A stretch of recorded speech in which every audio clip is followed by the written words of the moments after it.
Governor, VC, സർക്കാർ 3 തലത്തിൽ നിന്നുകൊണ്ടാണ് ഇപ്പോൾ പ്രശ്നങ്ങൾ നടക്കുന്നത്. സംസ്ഥാനത്തിൻ്റെ ഒരു വീഴ്ച ഉണ്ടാകുമ്പോൾ അതിനെ മറയ്ക്കാനായിട്ട് സർക്കാർ ഗവർണർ പോര് എടുത്തിടണം. ഈ സംസ്ഥാനത്തിൻ്റെയും ഈ രാജ്യത്തിൻ്റെയും ഒക്കെ ദേശീയതയും വികസനത്തെയും എല്ലാം ഉയർത്തിപ്പിടിക്കുന്ന, അതിനുവേണ്ടി പ്രയത്നിക്കുന്ന ഒരു ഗവർണറാണ്. കറക്റ്റ് ചെയ്തുകൊണ്ട് മാത്രമേ അദ്ദേഹം മുന്നോട്ട് പോകൂ, അതിൽ യാതൊരു സംശയവുമില്ല.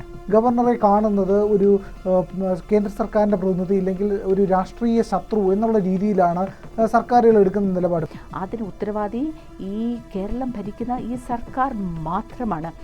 ഈ സർക്കാർ അവരുടെ പല വീഴ്ചകളും തോൽവികളും മറയ്ക്കുവാൻ വേണ്ടി ഉണ്ടാക്കുന്ന, മനഃപൂർവ്വം സൃഷ്ടിക്കുന്ന ചില പ്രശ്നങ്ങൾ മാത്രമാണിത്. പാവപ്പെട്ടവരെ ചെന്ന് വരട്ടുകയാണ്, മീനിൽ മണ്ണെണ്ണ ഒഴിക്കും. ഒരു കർഷക തൊഴിലാളിക്കും ഒരു കർഷകനും യഥാർത്ഥത്തിൽ ആ പിടിച്ചെടുത്ത ഭൂമിയുടെ ഒരു തുണ്ട് പോലും കൊടുത്തില്ല. കൊലപാതകങ്ങളുടെ ഒരു സംഘടനയായിരുന്നു. തിരുവനന്തപുരത്ത് ദളിത് സ്ത്രീയായ ഒരു വീട്ടുജോലിക്ക് പോയിക്കൊണ്ടിരുന്ന ആ ബിന്ദുവിനോട് സ്വീകരിച്ച സമീപനം നാം കണ്ടുവല്ലോ. വിദ്യാർത്ഥികൾ ഇവിടെ നിന്ന് നാട് വിട്ടു പോകുന്ന ഒരു അവസ്ഥയാണ്.